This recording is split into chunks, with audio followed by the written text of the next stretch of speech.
morning, church. Amen. Happy Sabbath. Happy Sabbath. While they're hooking that up, I might share a few things about myself so that we can get to know one another. Amen. I have Filipino friends. I have Rwandan friends. I have friends from Uganda. I have friends from Zambia.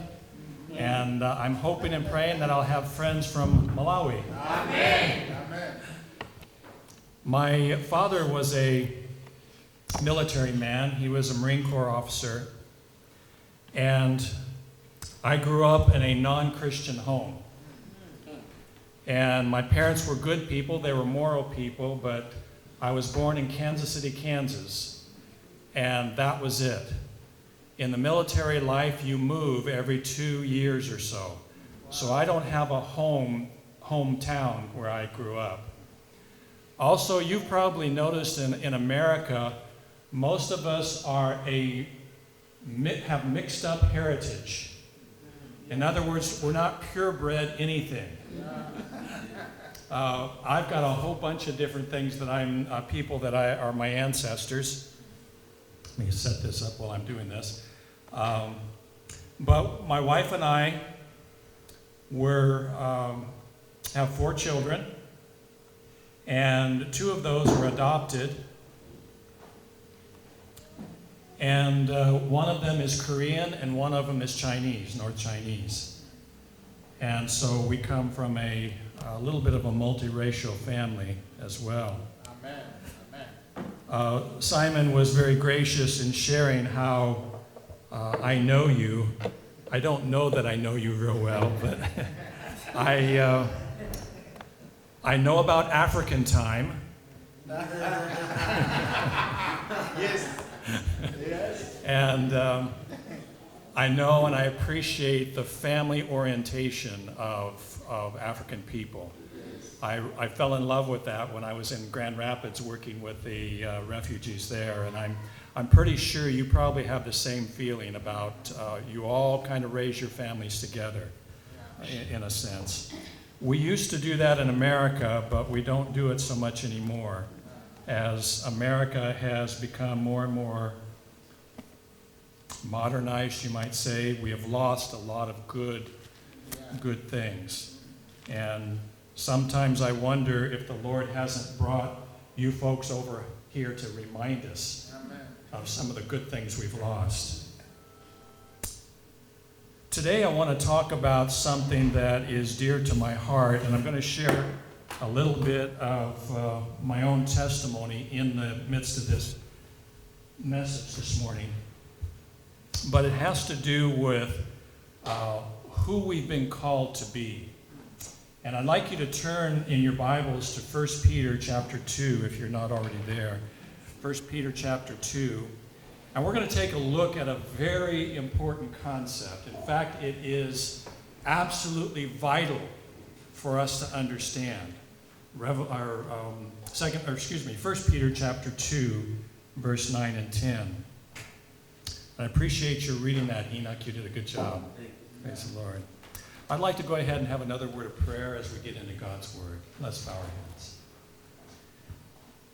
Father in heaven, Lord, as we open up your Word, this is a sacred Word. It is a powerful Word. It is the Word of God that recreates us, that points us in the way of salvation. And as we open the Word and as we handle it today, Father, we're asking that your Holy Spirit would show us the way. We know that spiritual things are spiritually discerned, so we're asking, Father, for the outpouring of your Holy Spirit upon us. Bless your servant to speak the words of life to his friends, and bless each one here that the Spirit would give them hearing and understanding. And we thank you for hearing our prayer this morning. In Jesus' name we pray. Amen. Now, as we look at the concept here of a royal priesthood in 1 Peter, it tells us, Peter is telling us that we have become part of a special group. Amen? Amen. Now, as Seventh-day Adventists, we understand the Bible tells us or teaches us that we are a remnant. We are the remnant church of God. Not just Adventists, but I believe that there are many outside of Adventism that are like the 7,000 that had not bowed their knee to Baal in Elijah's time. And they will be coming in as we get closer and closer to the end time and Jesus coming. But God has called this remnant, and Peter has identified us as a royal priesthood. In fact, in verse 9 it says, you are a chosen generation, a royal priesthood, a holy nation, his own special people, that you may proclaim the praises of him who called you out of darkness into his marvelous light. Now, one of the things that I've discovered as I was growing up is I didn't have a sense of who I was.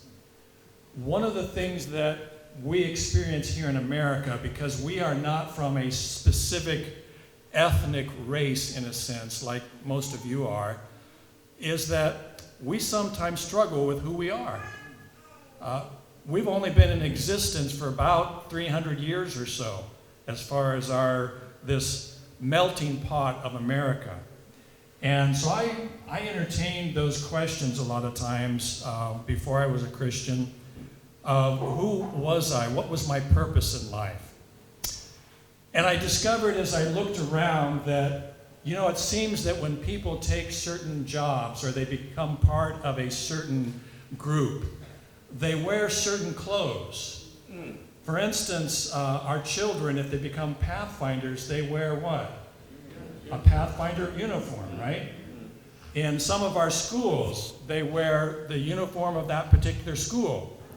If you go to a certain job, you may be required to wear a certain uniform or a certain way of dress, right? So I'm going to put a couple of pictures on the page or on the screen, and you tell me who this person is. Policeman. Oh, he's a policeman. All right. How do you know that? Because of the uniform, right. So as a policeman, he acts a certain way when he's in uniform, correct? He does certain things. Now, if he's not in uniform, he may act a little bit differently. Yeah.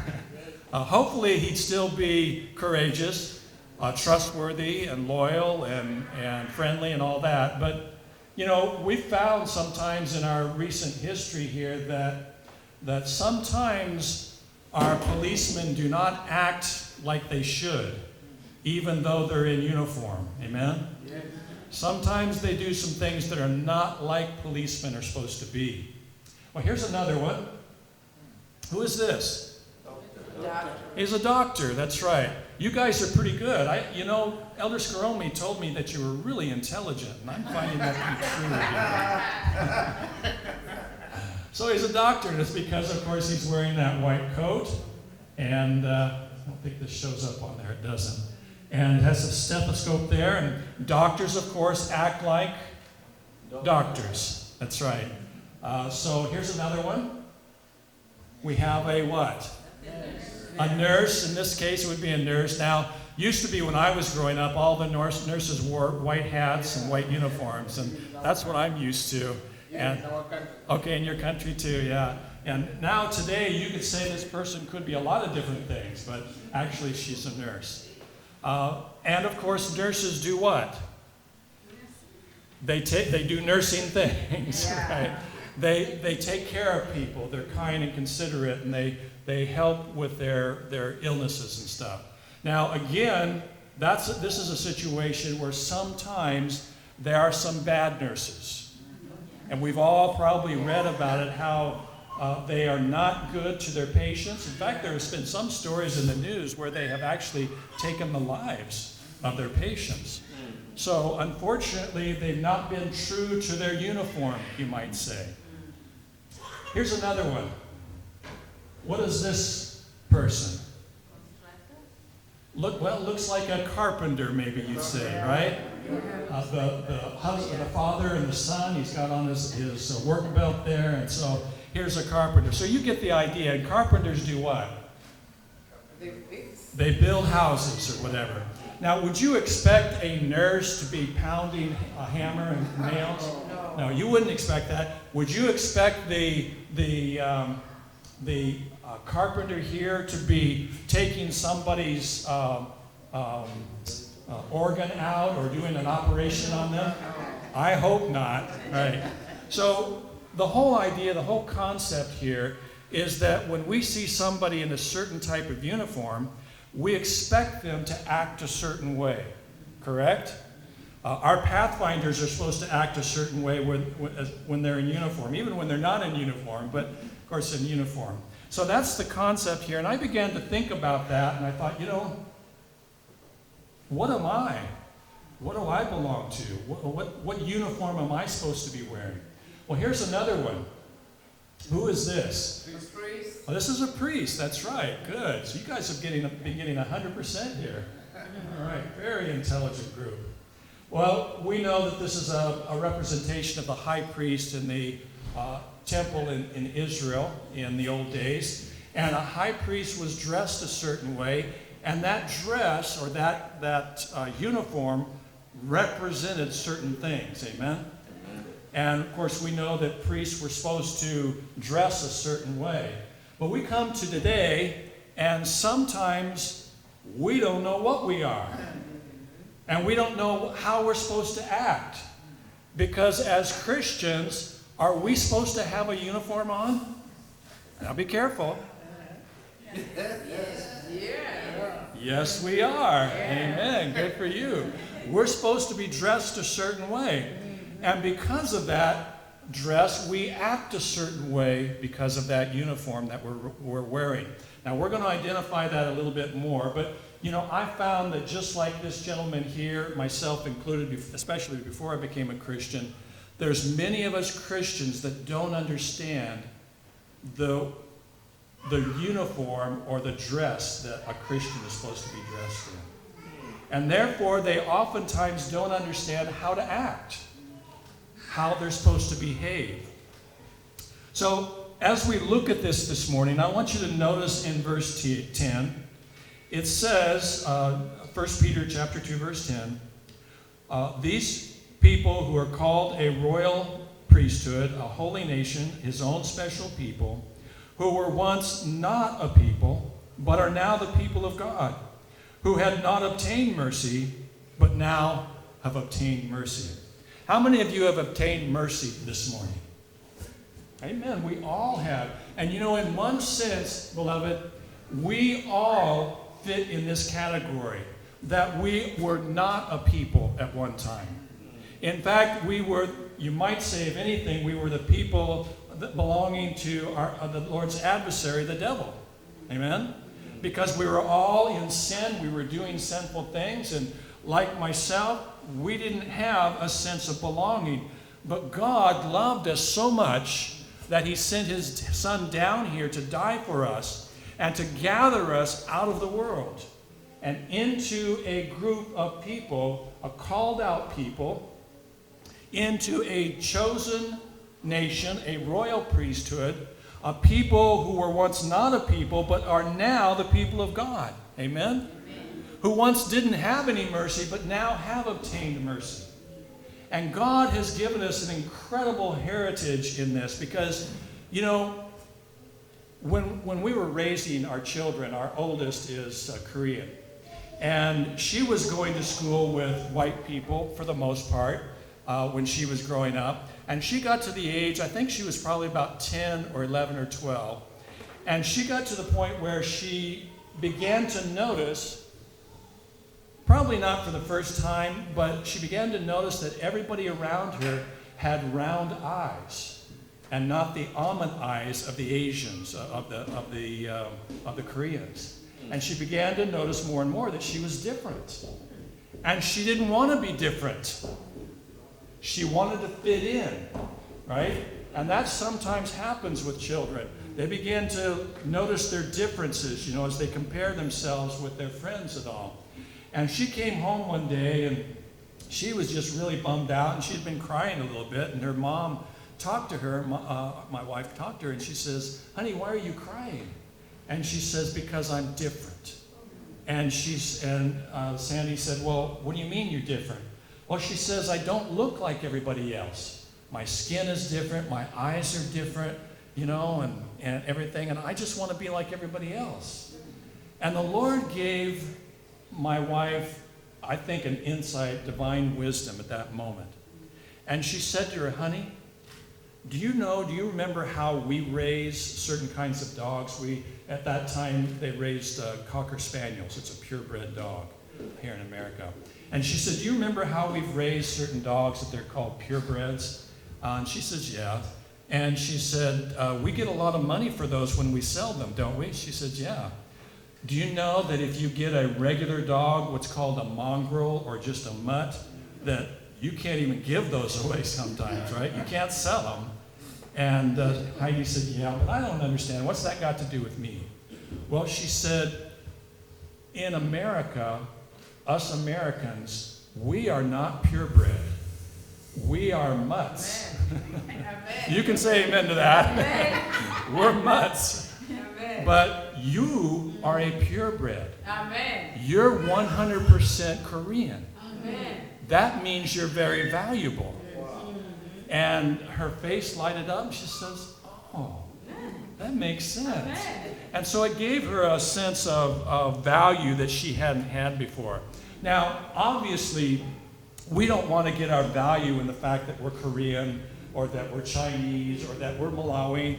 Malawian, or whatever it may be. We want to get our value from the fact that God has called us out of darkness and into his marvelous light. Amen? Amen. And he has adopted us, just like we did our daughters. Amen. And now we are called sons and daughters of the living God. Amen? Amen. So we're no longer identifying ourselves with a country that we're from, or from a family that we've been raised in, or from a racial profile or something like that. We're identifying ourselves with the Word of God. Amen. That says that we were once not a people, but now we're the people of God. Amen. Amen? Now we have been plucked as brands out of the fire. Praise God for that. And so as we look at this morning, because it has identified us specifically as the people of God, but then just before that in verse 9, God was even more specific. He said, he used some other descriptions there. What else did he say that we are? He said that we're his own special people. That's great, amen? He says, but a holy nation, he says that. But the first thing he says is a royal priesthood. Amen. So he says that you and I, as Christians, are now priests of God. Amen. Well, if we're priests of God, what should we be doing? Should we be wearing a certain garment? Well, there were priests there that we saw that in the Old Testament they wore something special. We know that as we look at the priests in the Old Testament, we know that they helped people with their sacrifices. Amen? When they came to church, when they came to the temple, they encouraged them, they taught them about God. Should we be doing that today? Should we be pointing people to the Lamb that was slain from the foundation of the world? Amen. Should we be teaching them about Jesus? Yes. Should we be teaching them about how to be saved, how to grow up into the full stature of Christ? Yeah. Amen. So every Christian who has given their heart to the Lord becomes a priest for God and does priestly things. I'm not saying we physically, offer sacrifices for them, but we do the same kind of things that a priest did. Now, what I want you to do now is I want you to turn over to the book of Zechariah in the Old Testament, Zechariah chapter 3. That's just before Matthew. And we're going to take a look a little bit more closely at what a priest is supposed to be wearing. Because we're talking about the fact that when you and I are brought into this family of God, when we become a royal nation or a chosen generation, a royal priesthood, that we are now priests and we should be wearing something very special. And that special garment should be enabling us to do certain things.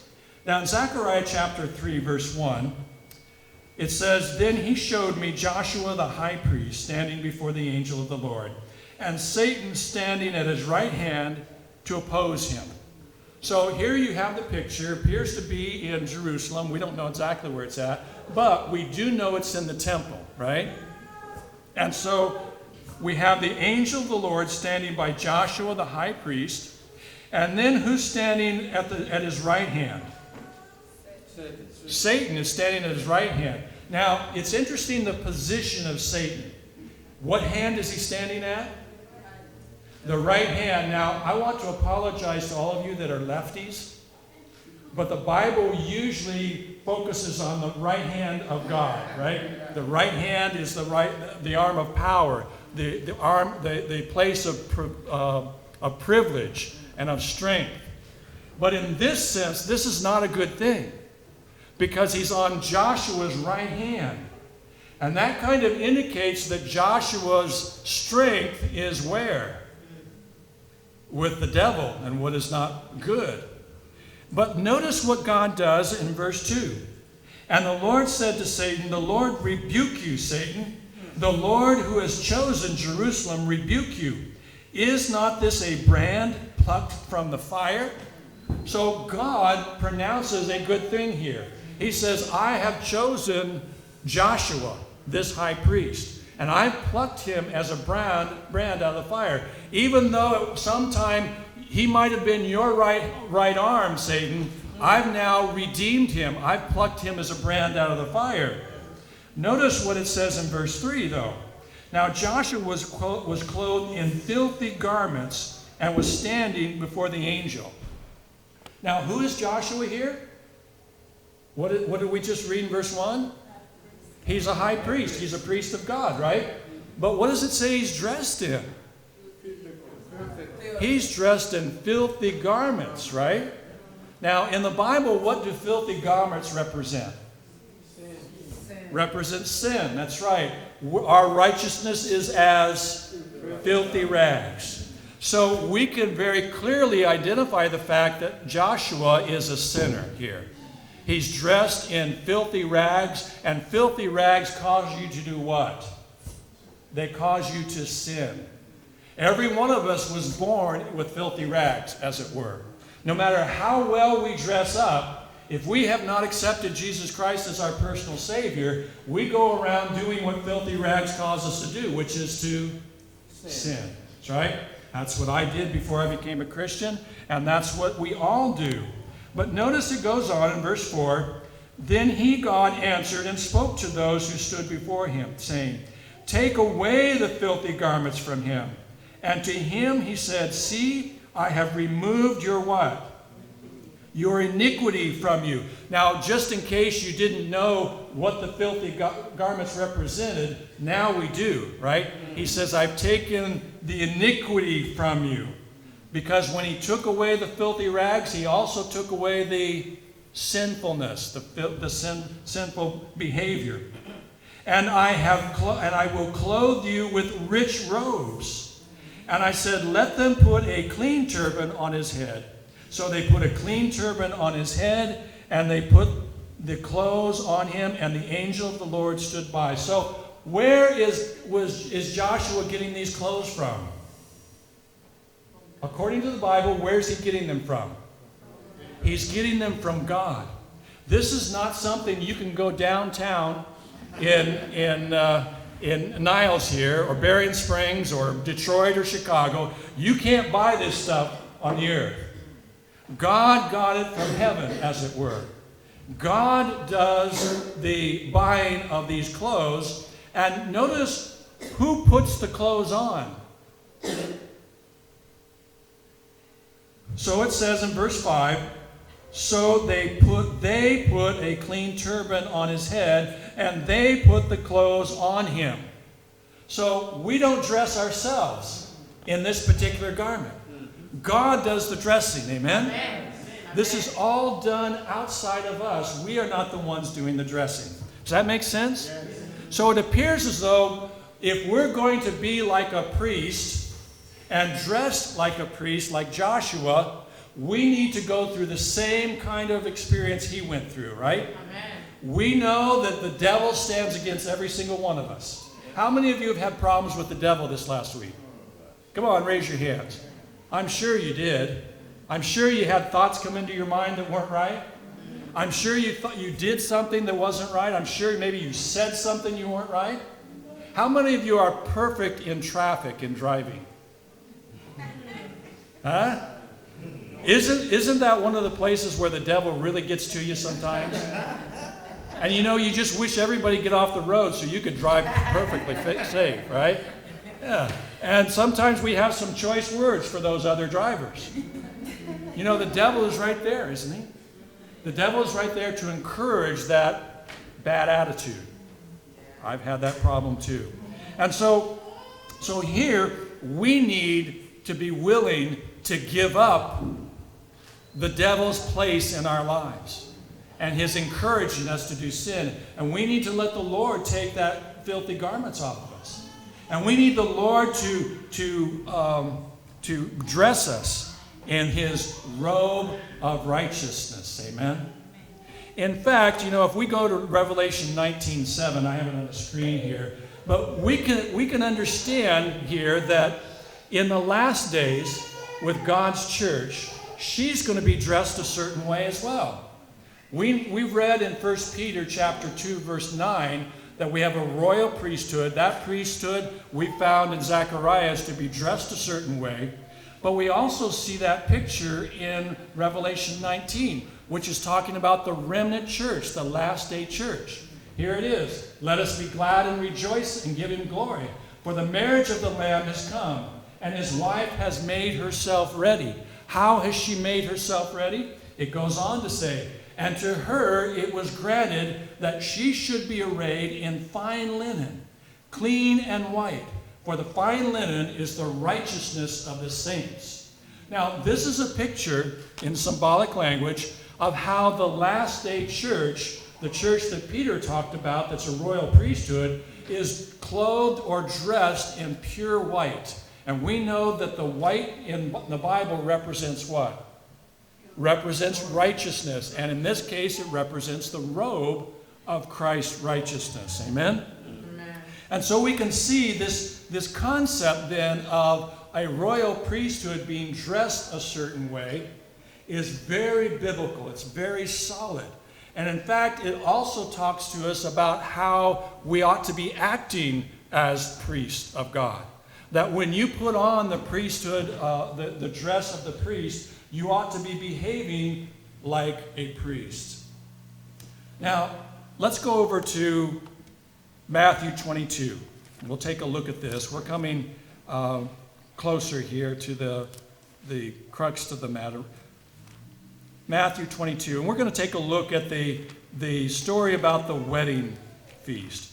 You all know the story. We're not going to go through the story verse by verse, but it has something at the very end of it that is very important to our subject today. You know the story. Jesus gives a parable of the kingdom of heaven is like a certain king who arranged a marriage for his son, verse 2. Right? And he sends out his servants, and they all go out into the highways to invite those to the wedding feast. And unfortunately, they didn't have much success. They didn't want to come. But finally, down to verse 10, it says, so the servants went out into the highways and gathered together all whom they found, both bad and good, and the wedding hall was filled with guests. But when the king came in to see the guests, he saw a man there who did not have on the what? The wedding garment. So what's the wedding garment represent? Again, that's the righteousness of Christ, because this is the marriage supper of the Lamb. Amen? It's the supper that you and I are invited to. And in those days, it was very common for the king or the father of the groom to send garments or send a wedding garment to each one of the guests. Now, I can't imagine how much that would have cost. I mean, I'm sure glad I'm not living in those days. I had 3 girls to marry off. So, it would have been pretty difficult to supply all the wedding garments for all the guests that came to the weddings. But that was the concept, or that was the culture in those days. And God is using this today God is using this in this parable to reveal to us the importance of the wedding garment. Because here it says that the king came in and saw a man who did not have on the wedding garment. Verse 12. So he said to him, friend, how did you come in here without the wedding garment? And he was speechless. And the next verse said that he was bound hand and foot, and he was tossed out of the wedding feast. So how important was the wedding garment? It was absolutely vital. It was actually life and death, because the concept here, the story that Jesus is telling is that you must have on the wedding garment. What did I say? You must be wearing the wedding garment when you go to the wedding. If you're not wearing the wedding garment, you can't go. And you can't stay. I want to tell you a story now about my experience with the wedding garment. You probably noticed that I'm wearing a 3-piece suit here. It's not common today to be wearing 3-piece suits. It's not the culture anymore. There's a few people still do. But when I was coming to the Lord, before I became a Christian, I was an atheist. I was an atheist until I was 27 years old. And I did not believe in God. I thought that the Bible was a bunch of fairy tales, and it was full of contradictions. I believed in evolution. I believed in all sorts of strange things. I got involved in what was called the New Age at the time, which is basically the occult kind of stuff. And I was pretty out there. But I got myself into some big trouble. Rather than tell you the whole story, let me just say this, that I made some decisions that almost got myself killed. And the Lord, I believe, has a divine 2x4. And he takes it and he whacks you up with the head sometime to get your attention. Yes. And that's what he did with me. And in that experience of almost killing myself, it shook me up.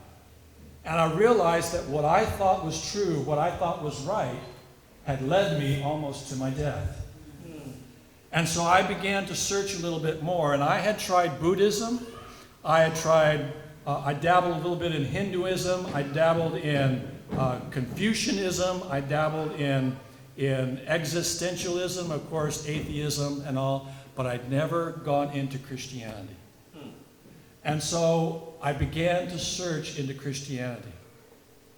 And the Lord gave me an experience that was like Paul's on the Damascus Road. I had a born-again experience that was almost instantaneous. It was like one day I was an atheist, and the next day I knew that God created everything. And atheism was not true. One day I believed in smoking marijuana and doing drugs and stuff. The next day I didn't want to have anything to do with it. On that other side, I believed in wild living and swearing and doing all sorts of things. The next day I didn't want it. As an atheist, I was really into rock and roll and all that kind of thing. And the next day, after I gave my heart to the Lord, I didn't want anything to do with it anymore. It wasn't because I studied it out and knew it was wrong. It was just God changed me. He literally gave me a new heart. Amen. And he saved me from all the sins that I had accumulated all that time period. I had been carrying a heavy load of stuff that I'd been doing wrong. I used to do a lot of backpacking, where you put a pack on your back and you hike places, 50 to 60 pounds. I don't know if you know what that's like when you take that off. Oh, it feels so good to get that weight off your shoulders. That's what it was like when I gave my heart to the Lord. Amen. It just freed me. Amen. And he took off my filthy rags, and he put on his robe of righteousness. Can I get an amen? Amen? Amen. And it was a beautiful experience. And I walked with the Lord for a while. But in my first year, I decided, I realized when I gave my heart to the Lord impressed me strongly that he wanted me to be a pastor. I had no clue what a pastor was. But I went to school. I went to Walla Walla College, and I enrolled there. And I went to church every Sabbath in the best that I had, which was some jeans and a clean shirt. That's all I had. And the dean happened to notice that I wasn't wearing a suit. Now today, it's not as big a thing. I don't know how it is in Malawi or not, but you've probably noticed in America, people can dress just about any way they want to go to church these days. This is not a comment on how we dress in church. This is all about the robe of Christ's righteousness. I want you to keep that in mind. But in those days, you were supposed to go to church in a suit. And especially if you were a theology major, right? So the dean called me up after Sabbath, and he says, Bob, he says, I noticed that you don't have a suit. He says, we're about the same size. Why don't you come over? I've got a suit you can have. And I'm thinking while I'm listening to him on the phone, I don't want to wear a suit. I haven't worn a suit for I don't know how long. I dressed the way I wanted to dress. I dressed to be comfortable. In fact, I don't know if you've noticed yet, but that's me in the picture. I had long hair. I was a hippie. And I dressed as sloppy as they came. Well, I gave up most of my hippie ways, but I still didn't want to dress up. And I said, well, Dean, that's awful nice of you. Are you sure you want to do that? And he says, yeah, come on over. So he hung up, and so I went over, and I'm thinking, oh, boy, I hope it doesn't fit. I didn't want to wear a suit. And so anyway, I get over there, and one of the things that I do have that helps me out in one sense is I have long arms. And so not everything fits me very well. And so I'm praying that it won't fit. So I put on the suit, and it's a three-piece suit. And it's not just a regular suit, pants and jacket, it's three-piece. And so I put it on, and unfortunately it fits perfectly. And he says, hey, I've got some shoes here for you. Now, for 10 years, I had gone barefoot. I was known as Barefoot Bob, where I was at the time. And so he had some shoes that he said would fit. So I put those on, and unfortunately they fit too. And I'm looking at this, and I'm feeling so uncomfortable. And I said, Dean, this is really nice of you. You sure you don't want to keep it? And he said, no, they're just for you. And I finally said, thanks, Dean, but no thanks. I just feel so uncomfortable in this three-piece suit. And so I didn't take it. The Lord allows sometimes in our lives little things that happen kind of illustrate the road that we're going down. Because what happened after that is I didn't stay in college. I just couldn't seem to get it. And I got to the point where, you know how you get sometimes when you're in something, you think, oh, somebody showed you how to do something, and you say, oh, I've got it now, I can do it. You don't have to worry about it, you don't have to show me anymore. I got this now. And that's what I realized that I was doing with my Christianity, is that I had somehow not totally given up on self. That I was adding my works and my ways to God's. You ever done that? Yeah. You remember how Abraham did that, and Moses did that, and so many, they kind of helped God out? Can you ever help God out? It makes it worse, doesn't it? Yeah. And so, just so gradually, it doesn't happen overnight, but just so gradually, I began to take the robe off. And I began to do it my way. I was still a Christian. I was still going to church on Sabbath. I was still a vegetarian, and that's another thing I gave up. I gave meat up totally, right off. And I gradually took off the robe of Christ's righteousness. And I put back on my own clothes. Because it was more comfortable, to be a Christian that way. Now, I was still going to church. But you know what happened that first year of my Christian walk? I sinned against God. I fell from grace. I made a decision where I crucified the Lord all over again, as Hebrews 6 talks about. And I look back at that, and I am so embarrassed. I'm so ashamed of it. But fortunately, God did not give up on me. Amen? Amen. Because he brought to me the gift of the Holy Spirit, and the Holy Spirit convicted me of my sin. And he gave me the gift of repentance. Amen. And I got down on my knees and I repented in tears. And I asked for forgiveness. And you know what's so good about our God? Is he's willing to forgive. Amen. And you know what else he's willing to do? He's also willing to give you back his robe of righteousness. Amen. And so I picked up that robe of righteousness. No, let me say it the right way. I allowed God to take off my filthy rags and to clothe me in his robe of righteousness. Amen. Brothers and sisters, what I'm saying here today is not that everybody needs to be wearing a three-piece suit. But what I'm saying is my experience was that God offered me his robe of righteousness. I said, no thanks, Lord, I've got this now. I can figure it out. I can do it. But what did I do? I fell into sin. Amen. And so from that day forward, I've chose to always wear a three-piece suit on Sabbath. Amen. As a symbol of the gift that God has given me. Amen. In those days, I couldn't afford three-piece suits. But they've got places called the Goodwill and thrift stores that you can find three-piece suits that are still okay. Amen? What does the Bible say that happened to the man that came to the wedding feast without? He was thrown out, bound, hand and foot. Friends, you and I have to have that robe of righteousness.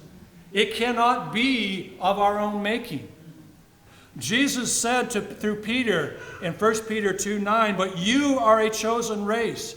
You are a royal priesthood, a holy nation, a people for God's own possession." And beloved, if we are priests now of God, should we not be acting like priests of God? Should we not be dressed as priests of God? Should we not have on the wedding garment?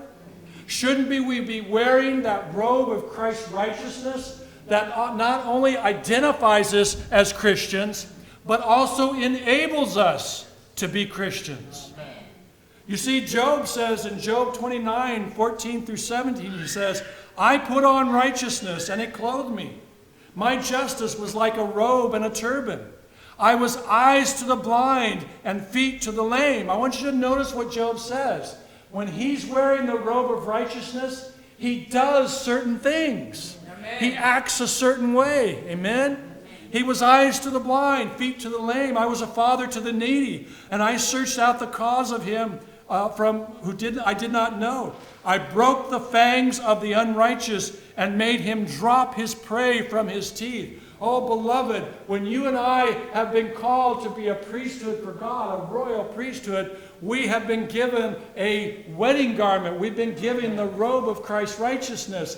And we are to let people know that Christians who are called to be priests act a certain way. Amen. Behave a certain way. Amen. They love in spite of the fact that they are abused. They forgive in spite of the fact that they can be unforgiven by someone else. They give and they give just like Christ gave. Because the robe of Christ's righteousness comes directly from Jesus Christ. Amen. And Amen. all that he did is what we're supposed to do as well. You know, this morning, actually this afternoon now, as you and I think about this special garment and being priest of God, I know that it's possible to be a Christian and forget your calling. I know that it's possible to be wearing a certain label, but you end up not acting the way you ought to. You've lost your connection with the Lord. I don't know if there's anybody here that senses their need to ask the Lord to put that robe back on them today. I had that need. It was an embarrassing situation. It was terribly humiliating for me. But I realized what God had done for me. God had saved me from a horrible death. He had taken my sins from me, and I had repaid him with more sin. Is there anyone here that would like to stand and tell the Lord, Lord, my experience has been kind of like that, and I would like to ask you to reclothe me in your robe of righteousness? If you would like to tell the Lord that today, would you stand? That you want to be like Joshua the high priest when God took the filthy garments off of him and clothed him in his righteousness. Father in heaven, you see us today. We've stood because we all recognize that there are times that we have not acted like the royal priesthood you've called us to be. Sometimes we have maligned our uniform, this precious robe of righteousness. And oh, Father, we ask forgiveness for that this morning. We ask you, Lord, to please take our filthy rags and clothe us in your righteousness and empower us to be sons and daughters of the living God. To do those things that are pleasing in your sight. Not to be saved, but simply because we have surrendered to you and we're allowing you to live out your life through us. And we thank you for it and praise you for it today. In Jesus' name.